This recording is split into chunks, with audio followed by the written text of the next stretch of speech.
Bonsoir, bonsoir partout où vous êtes, comme prévu. Et je l'ai dit tout à l'heure qu'il fallait que je puisse être en direct pour de vous parler avec ce terme. Je dis, on ne peut qu'être à la tête d'une nation que quand on a l'amour. Donc pour diriger un pays, on se doit d'être un homme d'amour. Et donc avant de commencer, nous allons juste des petites mélodies en entendant que nombreux arrivent dans ce direct. J'aimerais que tant des Congolais, partout où vous êtes, que vous puissiez participer parce que dans cette lutte, il nous faut la pédagogie. Et cette pédagogie-là, c'est aussi dire, pouvoir ressortir ce qui se cache en nous en tant que Congolais, ce qui se cache en nous en tant que peuple africain. Parce que nous avons des qualités qui sont en nous qu'on n'arrive pas à mettre en exergue. Et il faudrait les dénicher pour que nous les mettons en exergue, pour que les gens comprennent.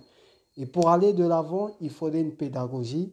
Pédagogie, c'est enseigner, c'est dire aux gens ce qu'ils sont, ce qu'ils devront faire, ce qu'ils ne doivent pas faire. Et c'est tout ça, l'ensemble. Et donc, j'aimerais d'abord dire un bonsoir à tous mes compatriotes de partout. Bonsoir dans vos foyers respectifs. Et mbote nakati ya makanda ya beno bisika nyonso beno kele bana Congo. Bana Congo bisika nyonso bozali napesi bino mbote na kati ya mabota na bino. Yambo to banda tokoyoka moi je vais une petite mélodie en entendant que vous invitez d'autres frères à rentrer parce que là nous allons parler du Congo et nous allons essayer un peu d'étayer la lanterne du peuple congolais ainsi que le peuple africain. Donc, en tant que panafricanisme, je ne m'arrête pas seulement au niveau de cette lutte, la libération des peuples. Et donc, je suis un panafricain, d'abord, étant fils du Congo. Et donc, nous allons écouter une petite mélodie en entendant que Beno Kwiza, Beno partagé vidéo AI. Mbote et bon début de week-end pour tous les dignes fils du Congo. Et je salue la résistance, les résistants du Congo de partout. Je vous salue. La France, la Belgique, l'Allemagne, l'Angleterre, les États-Unis, partout où vous êtes, la Norvège, partout où vous êtes, l'Hongrie. Je vous salue. C'est de la part de la bouche des sans-voix. Et bon début de week-end à vous. L'élection présidentielle aura-t-elle lieu à la fin du premier trimestre 2021?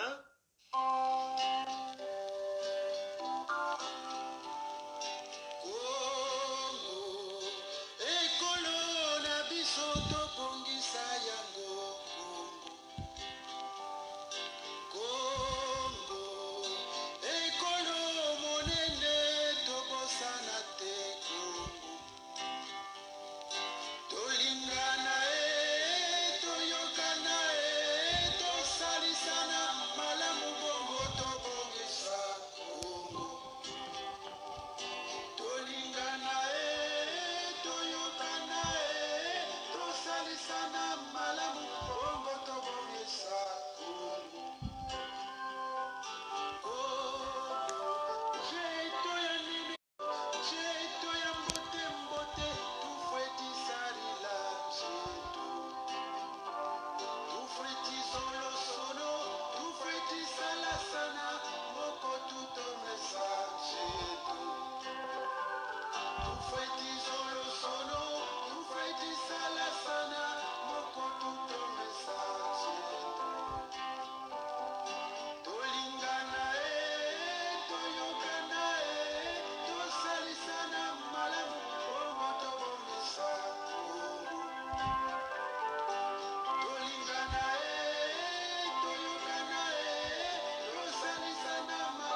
Tolingana, Tosalisana, Batata Bamama, Bisikanyo Sobozali, Bana Congo, je dis mes frères, mes chers compatriotes, concitoyens, Tolingana, Tosalisana, Bongoto Bongisa Congo. Voilà le message du poète Jacques Loubello, que vous connaissez tous. Et donc, un digne fils de ce pays qui a composé cette chanson. Cette chanson, voilà. Et donc, mes chers frères, lorsque vous êtes partout, je vous dis encore d'une fois de plus, bonsoir et bon début de week-end dans vos foyers respectifs. Partout où vous êtes sur l'étendue du territoire congolais, je vous salue. Vous soyez à Wesso, Mosaka, Infondo, Makwa, Dongu, Epena, Infondo, Djambala, Muyondi, Nkai, Dolizi, Pointe-Noire, le Kouilou, vous soyez à Tsamanzassi, partout où vous êtes, à Divenier, partout je vous salue, c'est la bouche des sans-voix, ceux qui me suivent.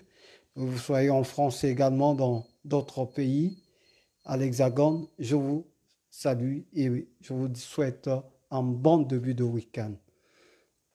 Mes chers compatriotes, aujourd'hui nous allons parler de l'amour. De l'amour, parce que pour pouvoir diriger, pour pouvoir mener des personnes, pour pouvoir être à la tête d'un pays ou d'un État, d'une nation, il faudrait avoir l'amour. Pourquoi je dis l'amour? Parce que pour administrer les gens, il faut d'abord aimer. Aimer ce qu'on fait. Aimer son prochain pour pouvoir mieux mener votre mandat ou l'exercice qui vous est donné. Donc l'exercice qui vous est donné. Et donc là, mes chers compatriotes, je vais essayer un peu de définir, disons, ces définitions-là, de certaines notions que nous connaissons pour certains et que d'autres peut-être ne maîtrisent pas. Je vais commencer par définir la définition du chef d'État. Chef d'État, c'est quoi un chef d'État? Je vais être pertinent sur ce point. Le chef d'État, un chef d'État, c'est une personnalité qui représente symboliquement la continuité ou la légitimité de l'État, à laquelle les diverses fonctions sont traditionnellement rattachées, lui sont rattachées, comme la représentation extérieure, la promulgation des lois, la nomination aux hautes fonctions publiques. Donc, voilà ce qu'un chef d'État représente. Pourquoi j'ai dit l'amour? L'amour en tant que chef d'État, en tant que président, vous devez avoir d'abord la notion de l'amour pour administrer, que ça soit, cela intervient dans tous les aspects administratifs, au-dessus d'un pays, d'une entreprise. On doit d'abord avoir l'amour pour mener à bien son action. Et donc, ici, je parlerai du cas du Congo. Et donc là, je suis en train de parler du cas du Congo. Bien que je parle du Congo aussi, certains de ces panafricains qui sont ailleurs vont comprendre également dans quelle problématique nos pays se trouvent aujourd'hui.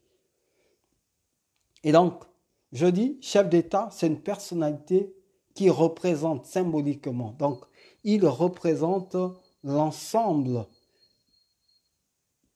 une société quelconque, l'ensemble des personnes qui lui ont octroyé un pouvoir. Voilà pourquoi vous allez voir qu'il dit, on parle de la continuité.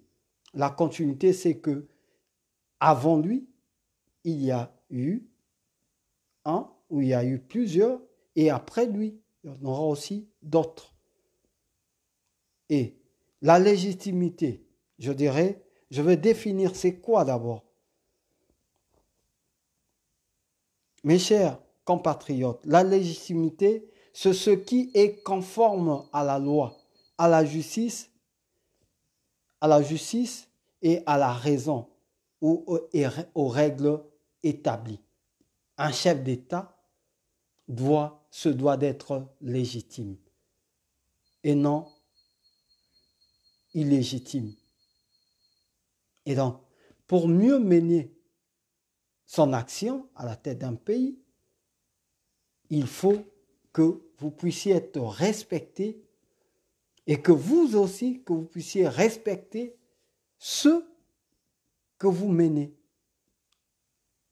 Et donc, le leader doit avant tout respecter, comme on le dit, le respect, elle est réciproque. Et j'en passe encore pour pouvoir déballer le vif de ce que nous allons parler aujourd'hui. Je parlerai du Congo. Pourquoi les choses ne marchent pas? Pourquoi? Qu'est-ce qui ne va pas? Quels sont les déboires? Et je vais essayer un peu d'étayer avec le peu de connaissances que j'ai.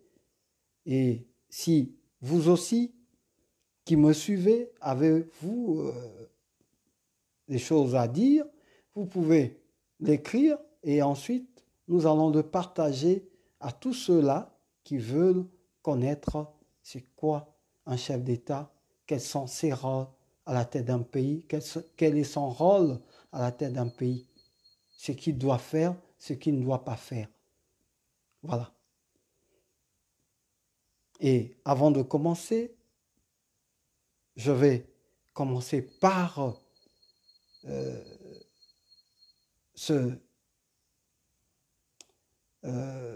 comment est-ce que je dirais, je vais commencer par cette parole qui nous est donnée par un grand Martin Luther King, que je respecte tant, qui est un modèle, qui fait partie également de mes modèles. Cet adage de Martin Luther King qui dit, je cite, « L'obscurité ne chasse pas l'obscurité. Seule la lumière peut le faire. » Seule la lumière peut le faire. Mes chers frères, aujourd'hui, nous sommes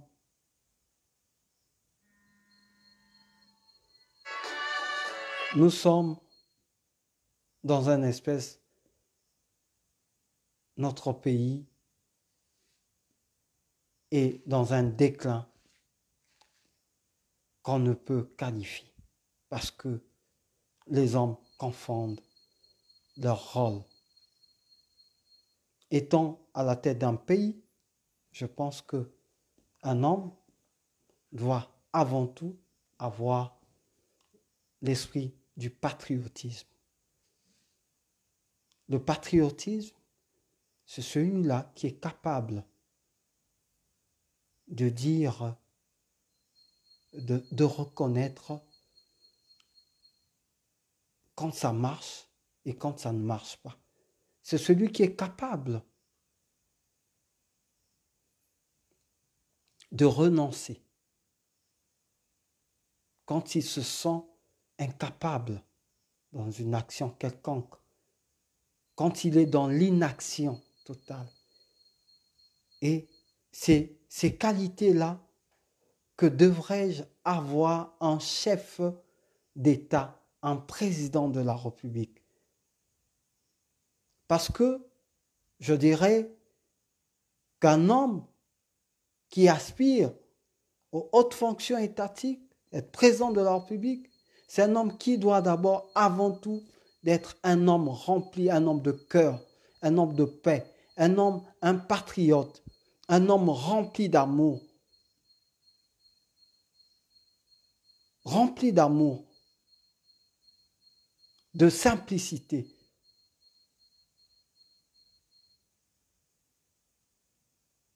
On ne doit pas être un homme qui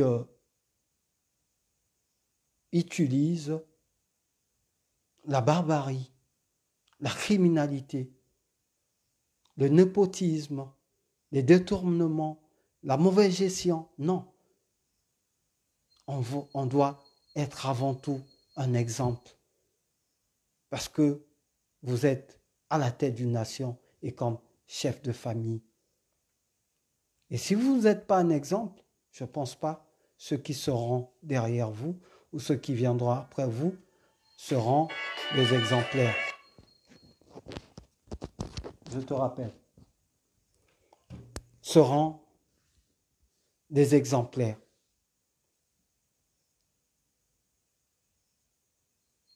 Donc, aujourd'hui, notre pays est confronté à cela. Parce que nous avons eu à la tête de notre pays, disons, des hommes quelquefois inconscients.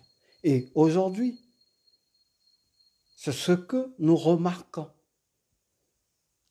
Les hommes qui ne savent pas assumer leurs responsabilités. Et aujourd'hui, c'est le cas d'espèces au Congo-Brazzaville. Nous avons à la tête de notre pays, ce n'est pas une injure. Les gens vont dire que non, nous avons à la tête de notre pays un homme qui ne sait s'assumer. Nous avons des hommes qui ne savent s'assumer. Parce que on a transformé le pays en une république bananière.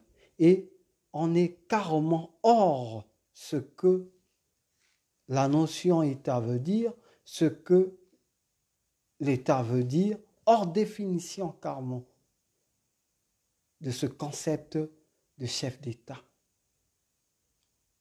chef d'une nation, président de la République. Parce que quand on est président de la République, on est le garant. Garant veut dire quoi? Garantir. Donc, on garantit plusieurs choses. Plusieurs, je dis bien plusieurs. Donc, je dirais garantir la paix, la sécurité alimentaire, garantir la paix, l'amour, l'unité. Donc, il y a plusieurs choses à citer. C'est de garantir.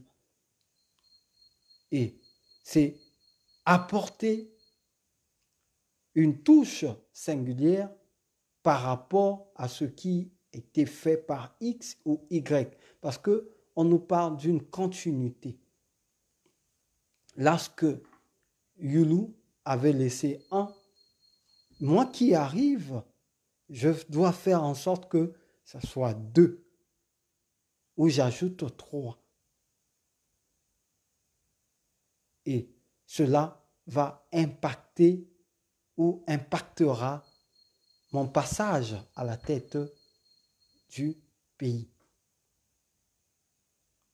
Et donc, mes chers concitoyens, aujourd'hui, la problématique du Congo, nous n'avons plus, je dirais, la notion État n'est pas respectée. La notion nation n'existe plus. Parce qu'on nous parle même de la légitimité. Un pouvoir se doit d'être légitime. Et c'est quoi d'abord le pouvoir? Le pouvoir, c'est le peuple qui le détient. Contrairement à ce que nous allons, les histoires ancestrales, les machins, non. Le pouvoir, dans le cas d'espèce, dans un pays, c'est le souverain primaire, le souverain qui est le peuple et qui détient ce pouvoir. Mais malheureusement, dans le contexte congolais, ce peuple se méconnaît totalement de son pouvoir et se laisse enfariner, se laisse instrumentaliser, se laisse apeurer par ses propres frères, par ses concitoyens qui se permettent, qui se disent que le Congo devient leur bien, alors que le Congo est un patrimoine que nous avons en commun. Ou, dans le cadre du panafricanisme, je dirais, les États, ce sont des patrimoines que les citoyens ont en commun. Et donc, nul ne peut prendre le dessus sur les autres. Et quand on est chef d'État, cela ne dit pas qu'on a plus de droits ou on est au-dessus des autres, dans le sens de marcher sur eux. Non, non. On est là pour les servir. Au contraire, je dirais, on est serviteur. Parce que on dit, on est au pouvoir pour servir et non pour se servir. Aujourd'hui, qu'est-ce que nous constatons au Congo? Que tous les secteurs ne marchent pas parce que nous avons des hommes qui sont carrément en déphasage avec la réalité, même avec l'évolution du monde. Et c'est le cas d'espèce de notre Afrique. Et on se laisse manipuler par également l'Occident qui arrive pour piller nos pays sous l'aval, la roulette de nos concitoyens qui ont pris les pays en otage, qui deviennent pour eux des entreprises familiales, qui confondent le rôle des chefs d'État. Et c'est ce qui se passe au Congo. Le Congo-Brazzaville, je dirais, nous avons besoin d'un changement systématique. Ce changement-là, il doit se faire unanimement. Et cela commence avant tout par le changement des mentalités. Et notre mentalité doit s'évoluer. Notre mentalité nous devons la formater. Dire, en tant que citoyen, voilà ce qui mes devoirs, voilà mes droits.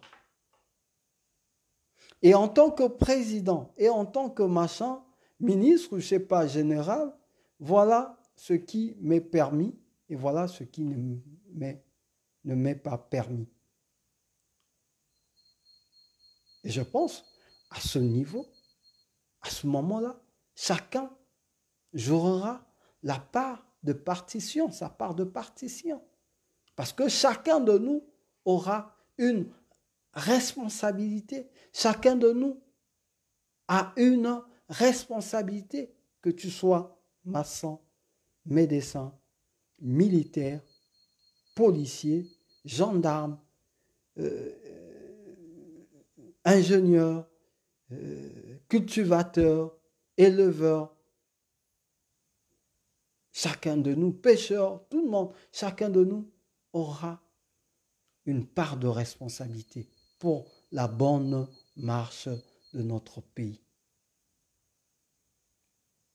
Mais cela n'arrivera que quand le citoyen va prendre conscience, quand celui à qui on a donné les responsabilités pour aller représenter ce peuple-là, en commençant par le chef d'État, les ministres, les députés,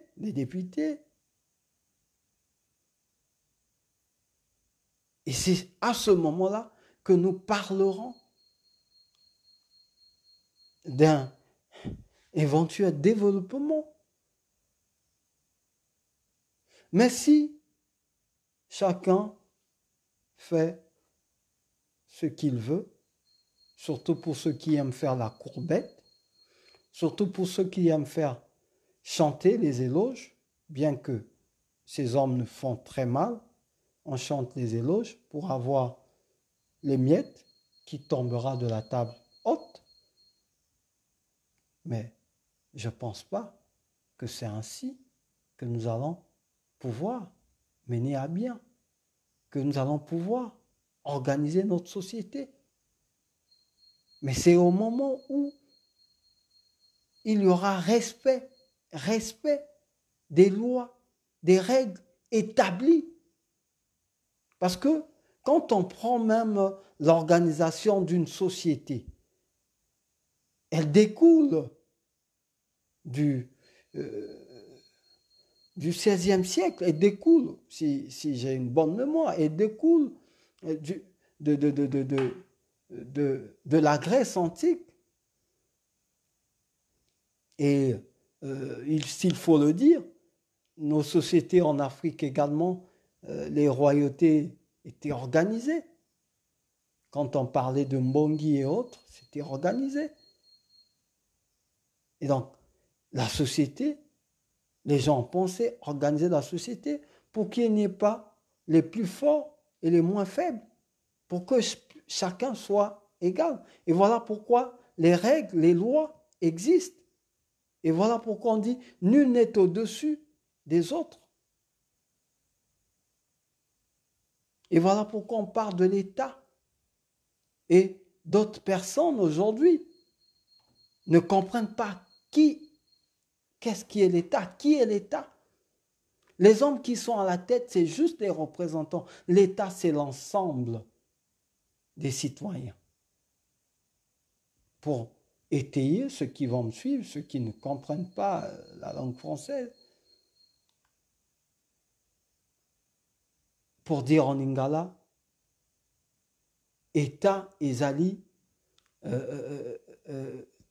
eza koregrouper bato nyonso ba o nyonso bavandi na kati ya mboka wana nyo babengi État, donc nation esika bato basangani bazoloba monoko moko bazokanisa lolenge moko nyo babengi État. Pe bakambi o baza na likolo baza wana pona kotia kotia bopeto, et donc bopeto dans le sens où que mbilinga ezala te o babengi ko organiser kosala ete moto na moto avanda na esika na ye à respecter moninga pe à respecter. Et donc mboka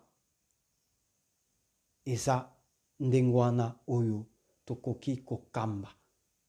Mais lelo mboka na biso Congo toza na bato oyo babungi nzela. Tozoloba ba papa na biso, ba ndeko na biso oyo baza na liboso lelo babungi nzela. Il faudrait to loba na bango que boza ya kobunga bozonga nzela eza awa bisika bozo kende mur eza bozo keno tutana babungi nzela.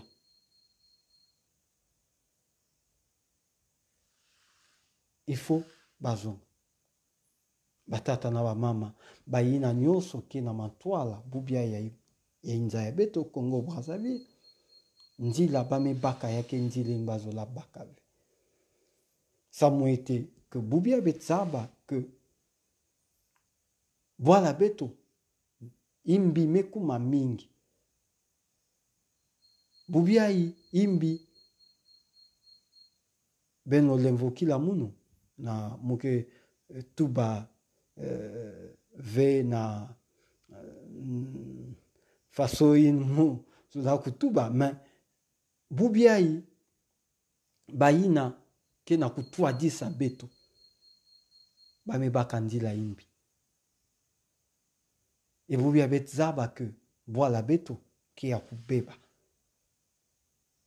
yake na mambo mosi ve ke na kutambula mbote na kachwa boala beto. Il faut que beto zondi la ba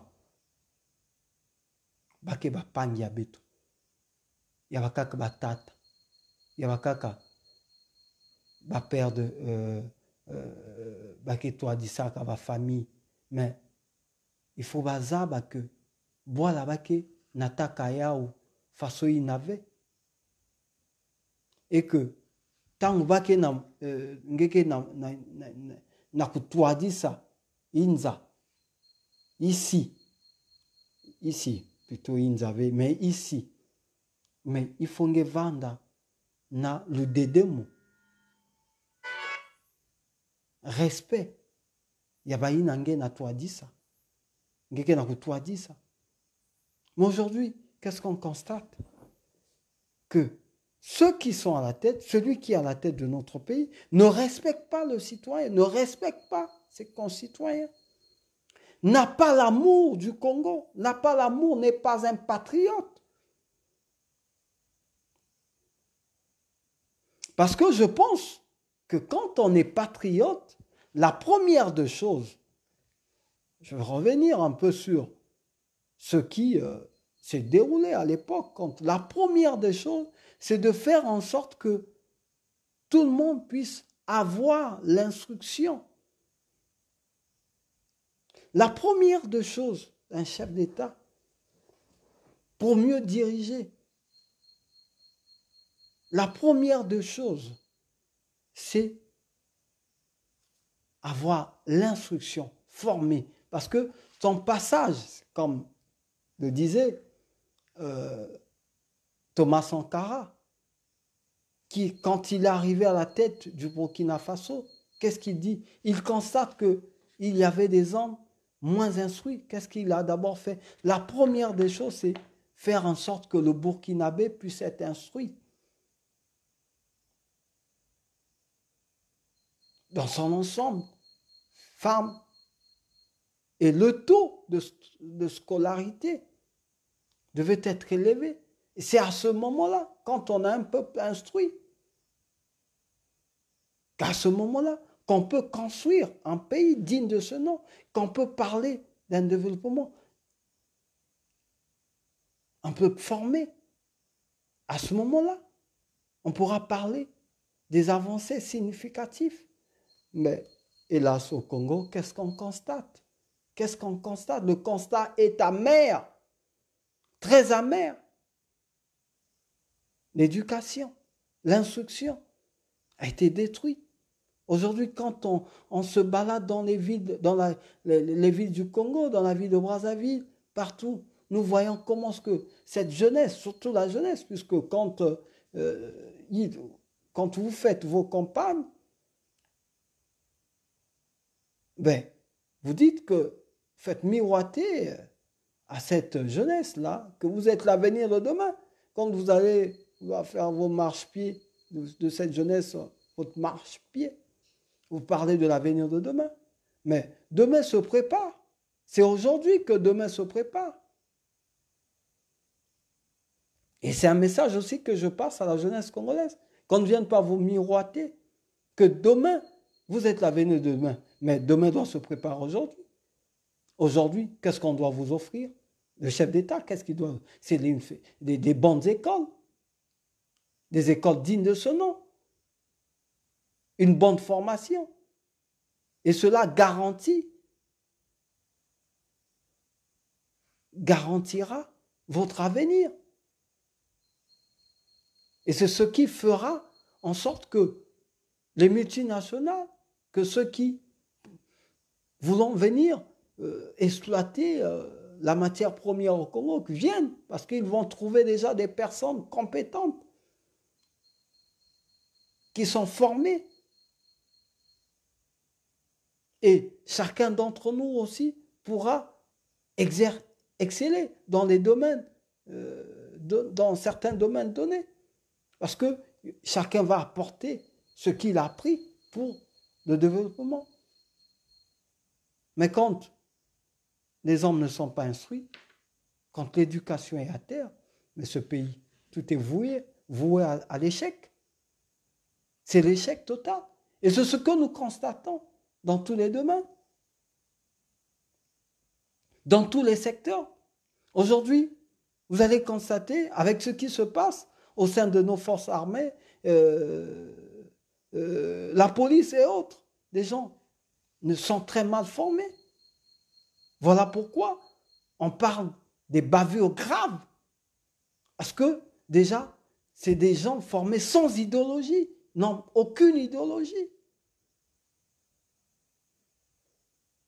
Parce que ce qu'on doit savoir quand on est policier, on est là pour protéger les personnes et leurs biens. C'est ça d'abord, la première règle. On est là pour faire respecter la justice. Et on ne doit pas être en soi d'abord injuste. Et c'est pareil pour l'armée. L'armée, elle est là pour défendre la nation en cas d'une attaque. Mais qu'est-ce qui se passe au Congo?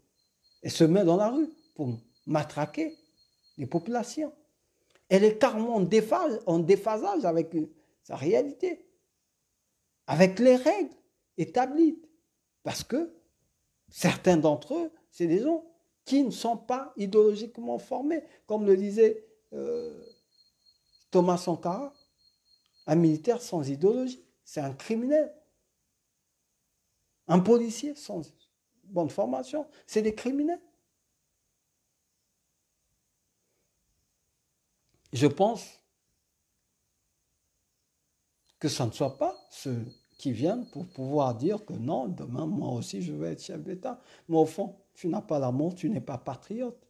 Mais tu veux être chef d'État pour faire quoi? Pour venir faire quoi? Pour venir voler? Pour venir détourner? Pour venir nuire? Ou pour venir régler les comptes, les règlements de compte? Mais on est chef d'État, c'est pour venir, pour apporter une touche singulière, pour mettre, disons, contribuer au développement, à l'évolution de son pays. Et après son passage, on dit il y a une continuité. On ne peut pas être là en train de s'accaparer, d'usurper. Et c'est lorsqu'on parle de la légitimité. Parce que quand on usurpe, on n'est pas dans la légitimité. On n'est pas dans la légitimité. Parce que la légitimité fait partie des respects des lois et des règles établies. Si vous voulez être chef d'État, vous devez être voté. Voté par la population et organiser des élections libres et transparentes.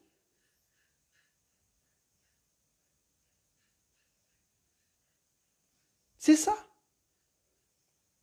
Et c'est ce qui manque en Afrique. Parce que on se dit, on veut être chef d'État pour se remplir les poches, pour vider les caisses de l'État, pour nuire aux populations. Mes chers compatriotes, vous qui me suivez, je pense que notre pays, aujourd'hui, au stade où nous sommes arrivés, a besoin de ses fils, de ses filles et fils, pour pouvoir aller de l'avant, pour pouvoir rebâtir ce pays. Et pour démystifier également la fonction de chef d'État. Il faudrait la démystifier parce que cette fonction-là n'est pas un droit. Cette fonction-là n'est pas une profession.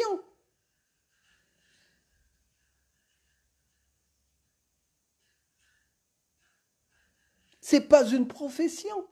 La fonction de chef d'État n'est pas une profession.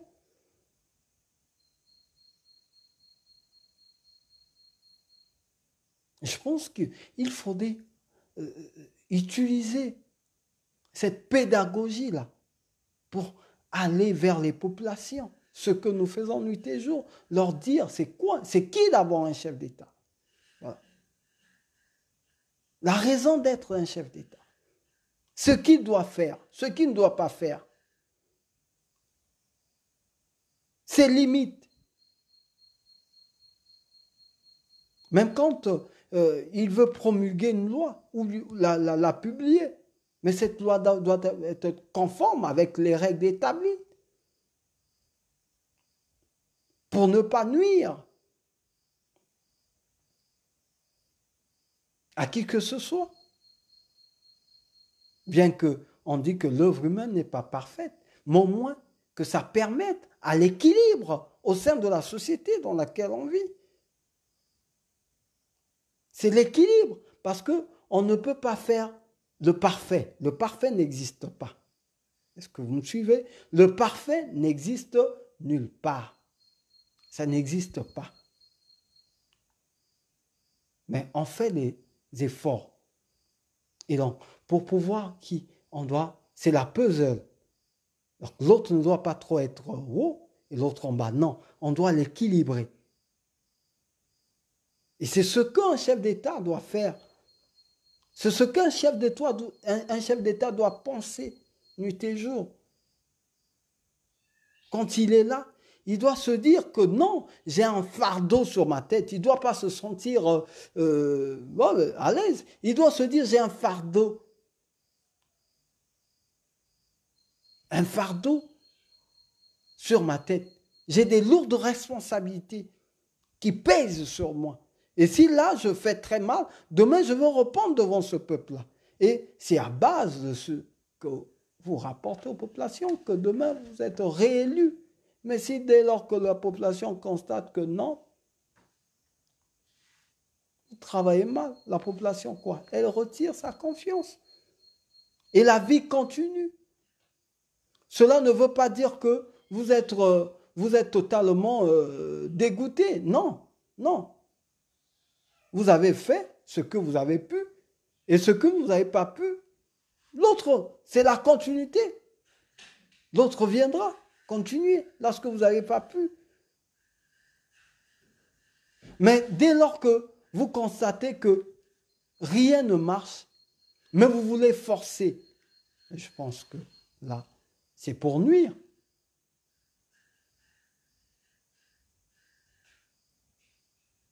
À autrui.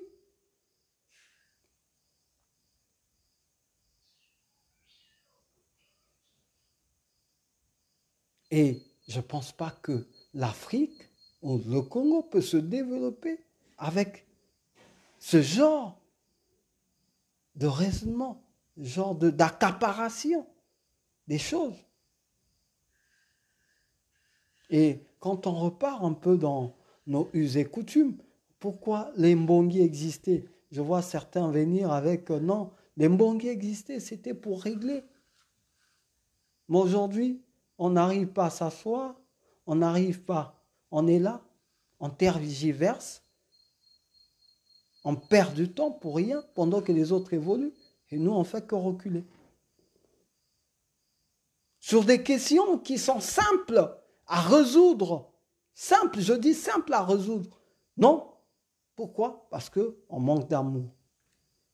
Parce qu'on n'est pas patriote. Parce qu'on veut nuire. Parce qu'on veut s'accaparer.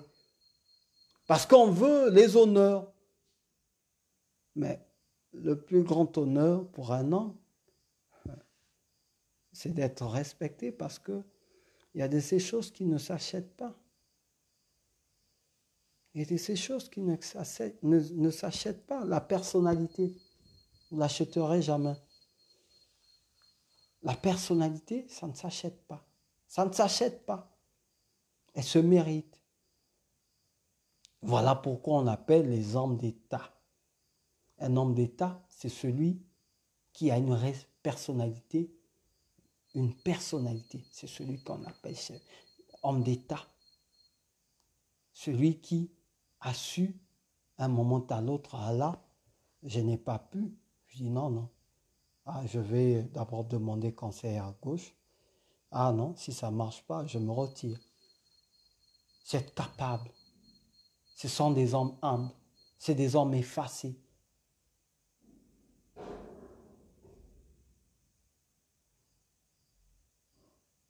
Et c'est ce qui nous manque. Ce qui nous manque en Afrique. C'est ce qui manque au Congo. Et je pense que les temps ont évolué. Les choses doivent changer. On ne doit pas rester là, stagné. On doit sortir du mutisme. On doit prendre nos responsabilités. On doit renoncer pour pouvoir avancer.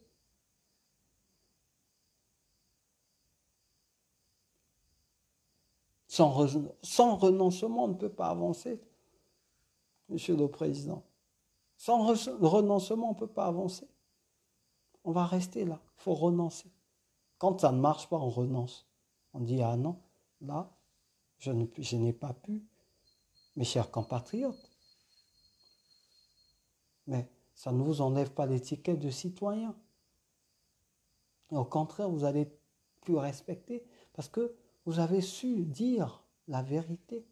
Car seulement maintenant, ben là, ça n'a pas marché. Oui, on sait que l'œuvre humaine n'est jamais parfaite. Mais à tel point, là, oui, là, ça a marché. Mais là, ça n'a pas marché. Mais celui qui viendra après moi pourra continuer là, lorsque moi, je me suis arrêté. Et voilà pourquoi on dit l'État, c'est une continuité. Et ce que vous devez respecter également, ça c'est pour les chefs d'État, la loi de la régénération. La nature l'enseigne. Un homme à un âge, il y a des âges où l'homme, la réflexion n'est plus comme il avait, quand il avait 18, 20 ans, 40 ans, 50 ans. Il y a un âge où on vieillit. On ne réfléchit plus de la même façon. On ne peut plus donner le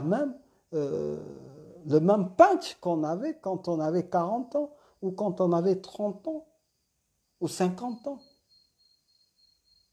Et c'est ce qui empêche que l'Afrique, que le Congo évolue. Parce que vous allez constater qu'à la tête de nos gouvernants, vous avez des vieillards, des vieux, qui sont là. Certains des ministres à vie, des hommes, pour certains, l'urine coule même dans les habits, qui ont arrêté de réfléchir.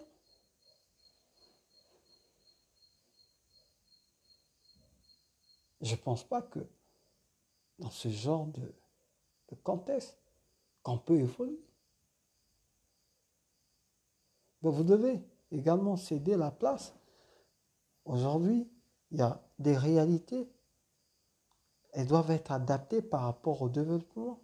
Ce qui arrive aujourd'hui, hier, il n'y avait pas l'outil informatique, on était dans la dactylographie. Aujourd'hui, vous avez l'outil informatique.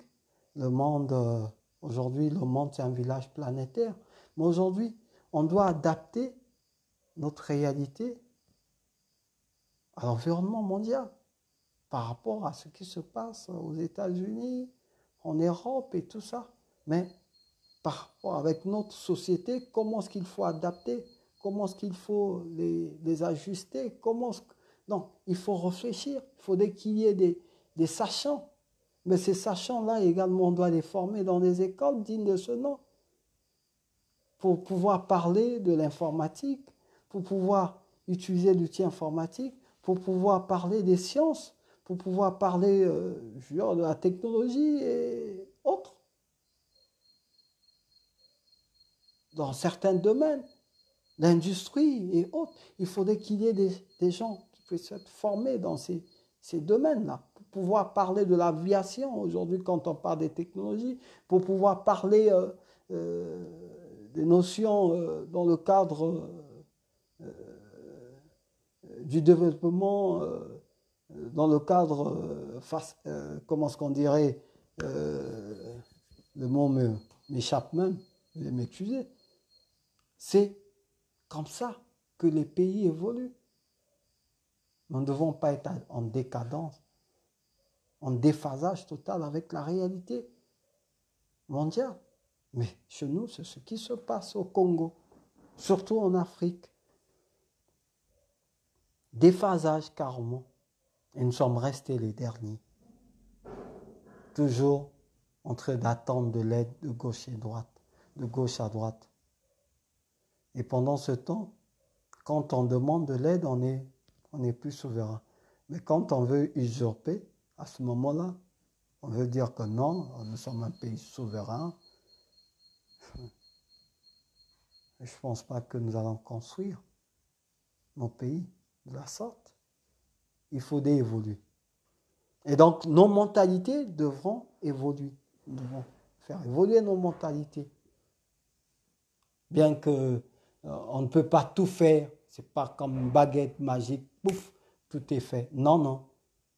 C'est d'abord avoir la volonté, la vision, la conviction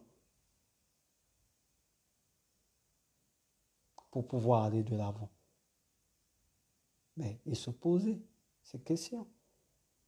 Ces questionnements-là doivent toujours être dans la vie d'un homme. Où nous sommes, d'où nous venons. Donc 3 questionnements. Où en sommes-nous et où nous partons.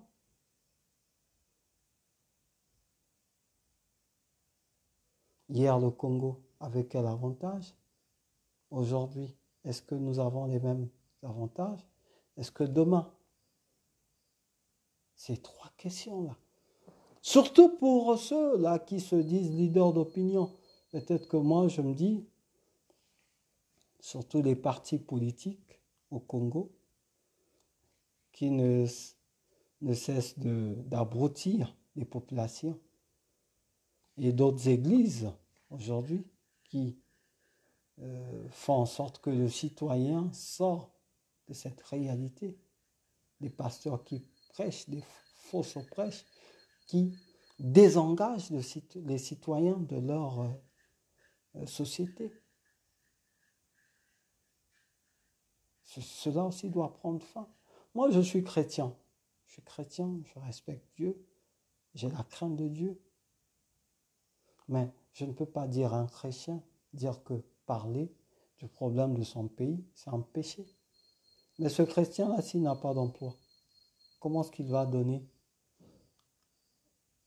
la dîme? Mais la dîme, c'est le dixième du revenu. Là, je m'adresse au pasteur. La dîme, c'est le 10e du revenu. Et les offrandes. Aujourd'hui, qu'est-ce que vous savez? Vous êtes en train d'appauvrir et prêcher des fausses prêches, des fausses doctrines, en complicité avec ceux qui usurpent les pouvoirs. Donc, le citoyen aussi a un rôle à jouer. Et le chef d'État, le pouvoir, lui est octroyé. C'est le peuple qui l'octroie le pouvoir. Mais quand ce peuple-là s'abrutit, je ne pense pas que ce peuple-là pourra aller de l'avant. Mes chers compatriotes, nous avons des sérieux problèmes dans notre pays, des très sérieux problèmes, et que nous devons à tout prix résoudre, à tout prix, je dis bien à tout prix. Et je ne baisserai mes mains, mes bras pour ça. Je serai nuit et jour dans les ruelles de Brazzaville pour faire cette pédagogie-là. Pour faire cette pédagogie-là. La pédagogie de dire aux populations congolaises, populations d'Afrique, que vous avez vos droits et vos devoirs. Que voilà, dénoncer ce qui ne marche pas dans nos pays. Changeons nos mentalités. Aujourd'hui, nous avons tout ce qui abrutit. On laisse faire tout ce qui abrutit. Pourquoi? Parce que ceux-là qui sont à la tête, ça les arrange. Ça les arrange. Parce que on les laisse on les crée les brasseries, on les crée les brasseries pour les empiffrer de l'alcool, et à la fin, ils ne vont pas réfléchir. Les jours passent et nous, on est là, on domine. On laisse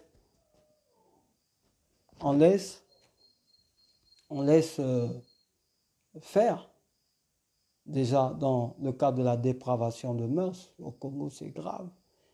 Déjà, quand vous rentrez dans les transports en commun, les chansons dans certains soi-disant artistes, que moi je dis, je m'en moque quand des gens disent que ce sont des artistes, je dis non. Parce qu'un artiste, c'est un leader d'opinion. Ici, aujourd'hui, au Congo, on en manque. La majorité de ces artistes qui sont engagés aujourd'hui, pour certains sont en exil. Je parlerai de cas d'espèces de Roga et autres. Ce ne sont pas des... Moi, je trouve que ce n'est pas des artistes. Parce que les artistes, ils ont un poids. C'est des gens qui pèsent.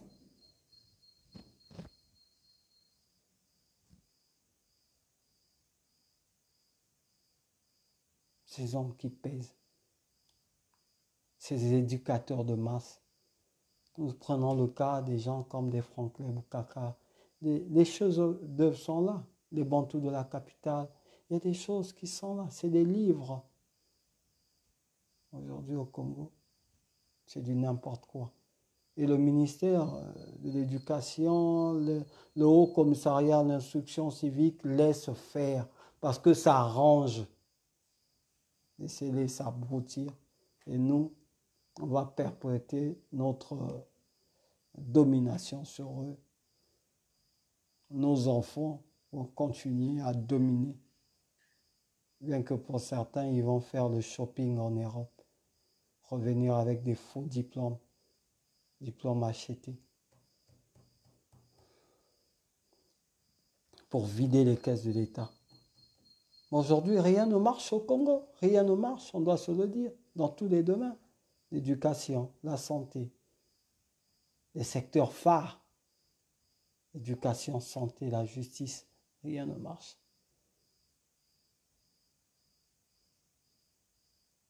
Mais on doit évoluer 60 ans après. Quand on parle de l'indépendance sur papier, à quoi cette indépendance a-t-il servi aux Congolais? Alors que nous sommes encore dans le sous-développement.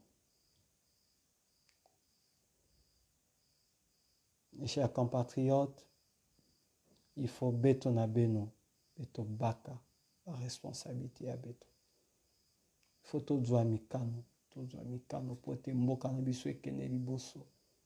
Et sengeli mboka na biso ekene liboso parce que tozozonga nsima. Mais tokomi, comme l'autre fois je l'ai dit, nous sommes dans les couloirs de l'abîme. On est dans les couloirs de l'abîme. Mais si on ne fait pas attention, nous allons arriver dans la grande salle de l'abîme. Mais il faut dire que ça cesse.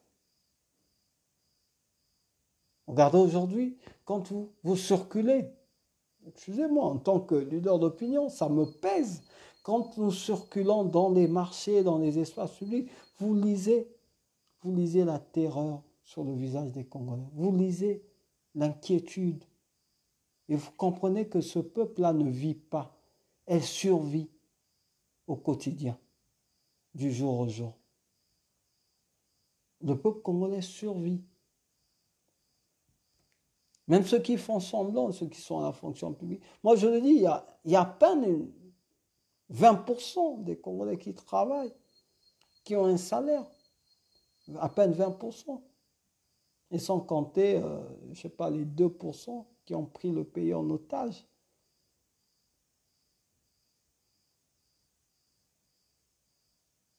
Aujourd'hui, regardez, tout le monde se sont déversés dans les marchés.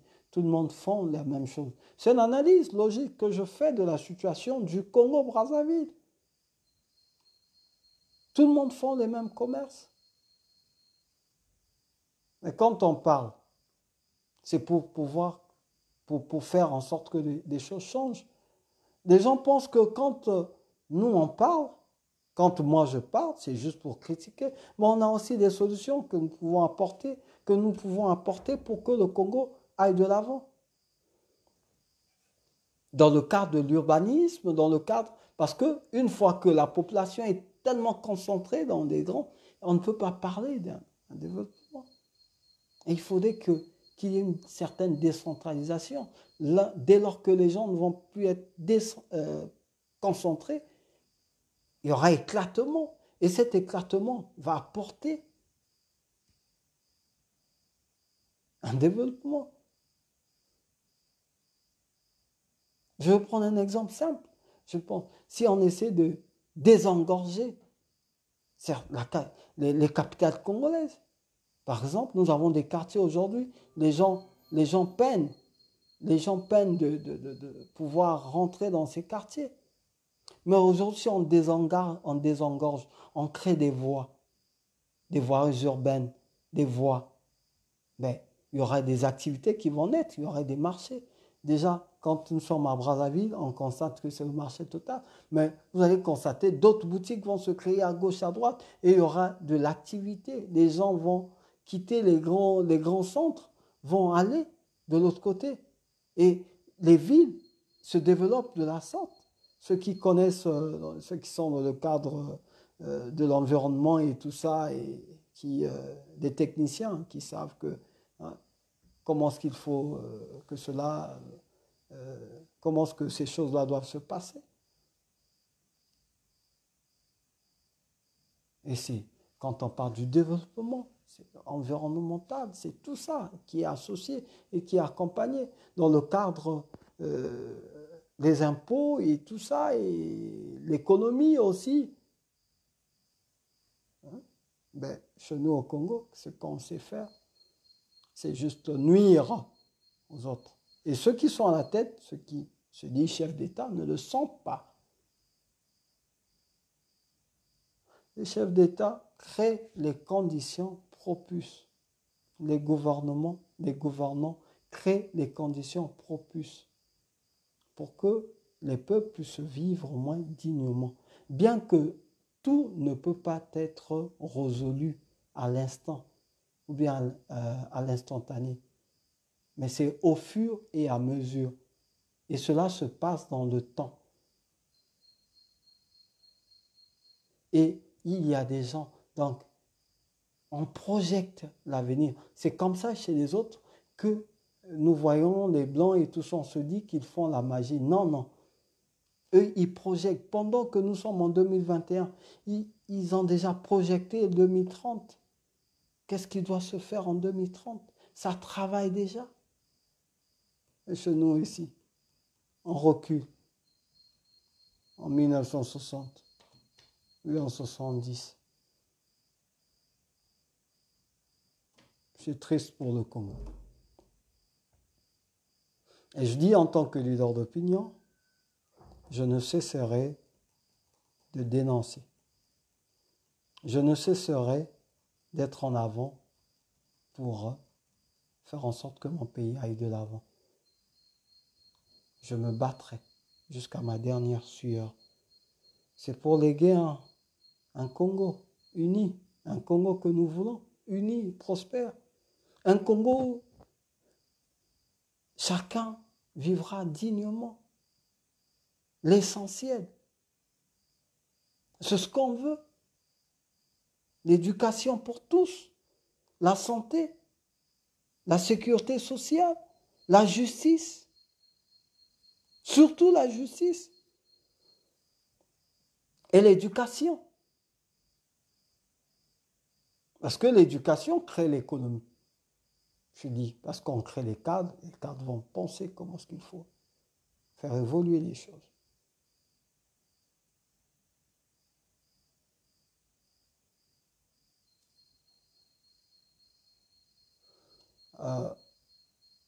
Je pense que j'ai assez dit.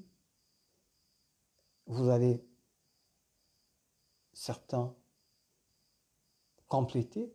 Je n'ai pas le monopole de cette lutte.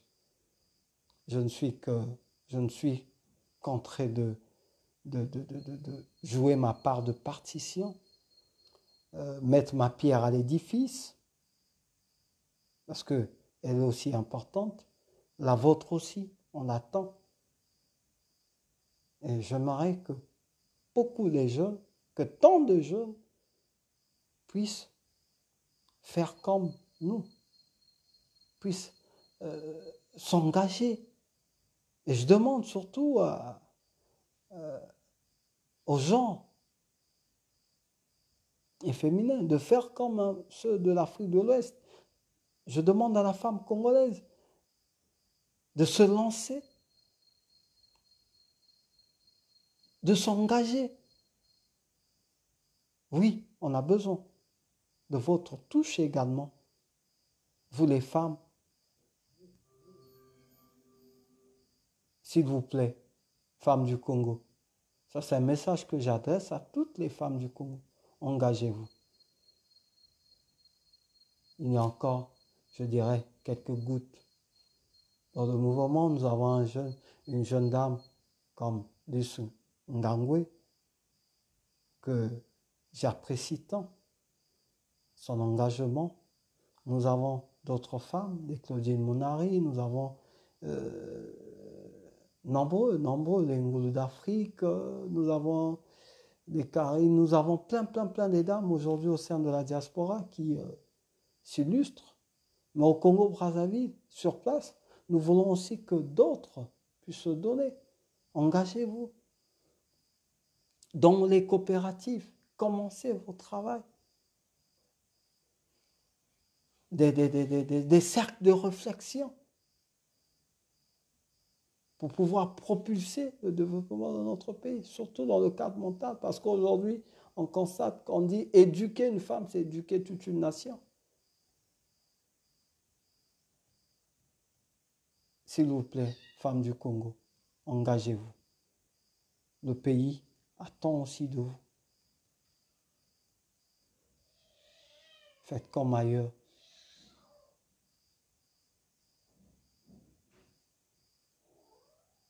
Comme j'ai toujours su le dire, c'est la patrie ou la mort. Nous vaincrons pour léguer un Congo uni et prospère aux futures générations. Je ne cesserai, je ne baisserai mes bras. Je serai toujours là en avant pour ce peuple. Et on repense à ceux qui pensent que nous sommes dans cette lutte pour nos ventres ou bien pour je ne sais quoi. Vous vous trompez. Je dirais, comme je le dis toujours aux gens, vanité de vanité. Tout est vanité. Des voitures, des belles maisons, tout est vanité. Personne n'ira avec ça. Mais ce que nous voulons, que chaque Congolais se retrouve, que chaque Congolais puisse avoir son pain. Que chaque famille congolaise soit respectée.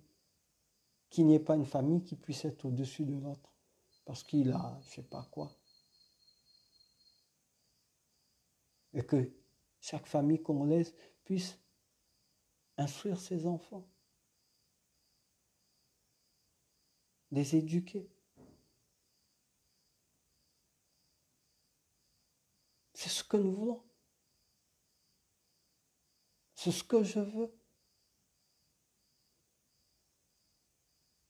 Je ne suis pas dans cette lutte-là pour devenir milliardaire ni quoi que ce soit. Non. Je suis dans cette lutte-là pour apporter ma partition, mon passage au Congo, pour dire que en telle année, il y avait un jeune homme, il y avait un monsieur. Voilà ce qu'il avait fait. Parce que je sais que je ne suis qu'un pèlerin, je passe. Il y a la mort qui va arriver.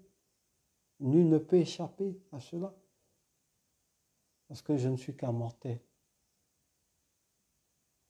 Je partirai un jour. Mais pourquoi?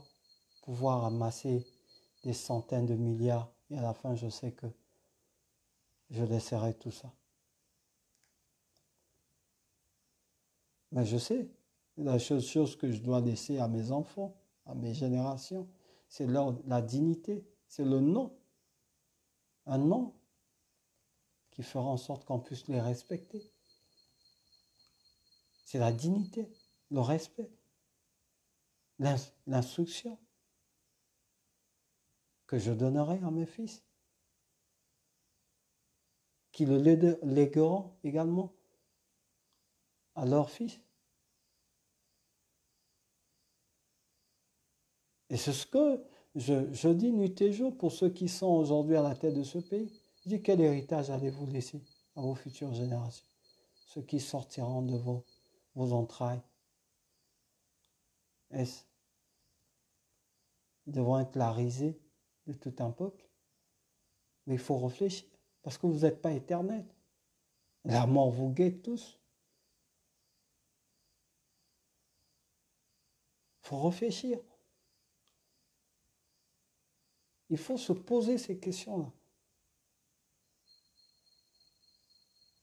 Même si on me dit pour certains, vous avez vendu vos âmes au diable. Mais quelque part, il y a l'humanisme qui est en vous. Devait revenir en vous. Devait revenir.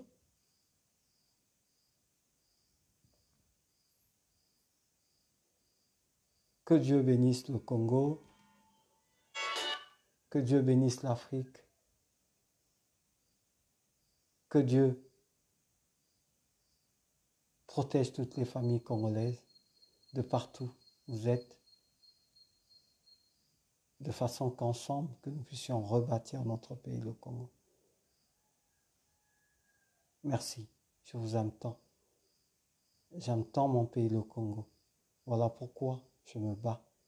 Voilà pourquoi on se bat, pour que nous puissions aller de l'avant et que notre nation aussi soit respectée dans les concerts des nations. Merci. Je vous aime. Et encore une fois de plus, bon début de week-end pour vous. Merci. Nous voulons que 2021 qui arrive, qu'il y ait du renouveau à la tête de l'État. C'est ce que je veux. Et je me battrai pour ça. Et nous allons nous battre pour ça. C'est ce que nous voulons, qu'il y ait le renouveau. Et si ce message que j'ai adressé, je l'ai aussi adressé à M. Denis Sassou Nguesso. On veut du renouveau à la tête du pays. Voilà. Vous avez fait 40 ans, vous avez fait un temps. Il est temps que vous allez vous reposer. Il est temps que vous allez vous reposer. Faites comme ailleurs. Vous êtes en train de voir au Ghana. J'ai suivi tout à l'heure les obsèques de Traoré. Hein, l'homme machin, il est mort, il est parti. Bon, ATT était à ces obsèques-là. C'est beau de voir que les chefs d'État puissent... voilà. Ce que nous voulons. Ce que nous voulons, c'est ce que nous voulons. Je dis à tous ceux-là qui poussent, ils disent non, Denis Sassou Nguesso doit se représenter en 2021. Je dis, monsieur le président, vous êtes un père de famille, monsieur. Sachez-le que on vous pousse à l'erreur, on vous pousse à la bêtise. À un moment à l'autre, il faut savoir aussi reculer. Il faut savoir reculer. Parce qu'il y a des gens qui profitent de vous. Bien qu'aujourd'hui, on dit, vous avez une grande part de responsabilité, mais il y a de ceux-là qui profitent de vous. Qui sont là, qui profitent de vous, et voilà. Et ensuite, Bon. Hein? Il est temps d'avancer. Il est temps d'aller de l'avant. Donc 2021, je dis, si vous vous présentez, ça serait une injure de plus au peuple congolais qui vit dans cette misère, dans cette médiocrité, que vous n'avez pas pu. Il faut le reconnaître, vous n'avez pas pu. Tout n'a pas marché. Il faut le reconnaître, pouvoir l'assumer. Si réellement vous assumez, vous aimez assumer, mais oui, il faut dire, ben là, au stade où nous sommes arrivés, il y a trop eu du sang, il y a trop eu de ceci. Mais en passant également, je m'aurais demandé, est-ce que je m'aurais demandé la libération de tous les prisonniers politiques. Là, je demande la libération de tous les prisonniers politiques qui croupissent dans les prisons. Je ne pense pas qu'on peut bâtir un État, on peut parler de la paix, on peut pouvoir garantir la sécurité d'un pays dans ce genre de contexte. Libérer Jean-Marie Michel Nkoko, libérer Andro Commissalissa, libérer Parfait Odiel, libérer tous ces jeunes-là qui sont au niveau de la maison d'arrêt, tous ces jeunes qui croupissent, certains injustement en prison. Pendant ce temps, il y a de ceux-là qui détournent des fonds qu'on connaît, qu'on peut même citer les noms, qui sont là, qui narguent cette population nuit et jour, qui roulent dans des grosses moulures. Et pour en terminer, je pense que le couvre-feu aujourd'hui ne fait qu'accroître la souffrance de cette population. Je ne vois pas la relation du couvre-feu et la crise pandémique. C'est carrément des phasages. Il n'y a pas une relation. Ça profite à qui? Point d'interrogation. On n'en veut plus. On n'en veut plus. Je ne pense pas que le couvre-feu vient pour arrêter l'évolution de la contamination. Elle se fait plus de jours. Vous n'avez qu'à vous renseigner auprès des sachants. Elle n'a rien à voir avec la crise pandémique, le couvre-feu. Jusqu'à quand on n'en veut plus? Moi, je n'en veux plus. Si d'autres aussi vont s'aligner derrière moi, ok. Mais moi, je n'en veux plus. On n'en veut plus. Voilà. Nous ne voulons plus du couvre-feu. Voilà. Ça crée aujourd'hui plein des accidents. Vous n'avez qu'à vous renseigner. Vous n'avez qu'à aller dans les hôpitaux. Vous allez voir qu'il y a plein des accidents. Le taux de mortalité a encore augmenté. Mais arrêtez avec ça. À un moment à l'autre, on doit marquer des stops. Trop de bêtises. Non.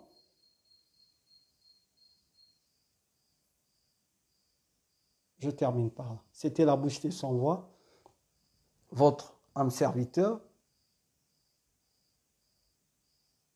Je suis là pour le peuple congolais. Je serai toujours là pour le peuple congolais. Jusqu'à ce que Dieu me retirera de cette terre des hommes.